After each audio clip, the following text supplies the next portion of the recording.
Here is a concise way to state the core points and the reasoning behind rejecting the idea that Isaiah 53 teaches the Father poured out wrath on Jesus. First, the chapter itself identifies the source of the servant's suffering. He is rejected, oppressed, judged unjustly, and cut off by human action. The immediate causes are human blindness, corruption, and violence.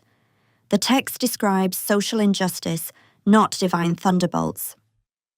Second, the language about the Lord's will does not require the idea that God desired cruelty. In biblical usage, saying something is within God's will can mean it falls within His redemptive purpose, rather than that He morally authored the evil involved. The servant walks the path of faithful righteousness in a broken world, and God does not abandon that path to avoid the cost.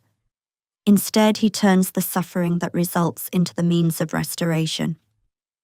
Third, the verbs crush and put to grief describe the severity of suffering, not its mechanism. The chapter itself supplies the mechanism: rejection, oppression, injustice, and violent death. The emphasis is on what happens when righteousness confronts a corrupt world. Fourth, the key term translated chastisement earlier in the chapter, musar, and the guilt-offering language point toward correction, restoration, and repair, not anger being vented. The sacrificial imagery in Israel's worship aims at restoring relationship and setting things right. Fifth, the outcome language controls the interpretation. The servant brings peace and healing. He is vindicated.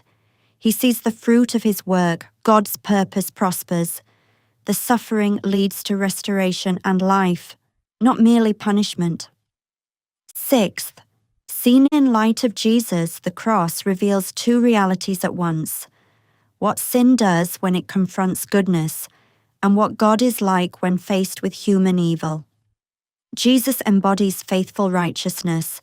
The world responds with violence. God transforms that suffering into the means of redemption. So the rejection of a wrath poured out on Jesus' reading is not an attempt to minimize sin or soften the text. It arises from the flow of the chapter itself. Human injustice causes the suffering. God uses that suffering to repair what sin damaged, and the result is healing, reconciliation, and vindication. If you want that in one sentence, Isaiah 53 portrays a righteous servant suffering at the hands of human injustice, with God turning that suffering into the means of healing and restoration, rather than depicting the Father venting wrath upon him.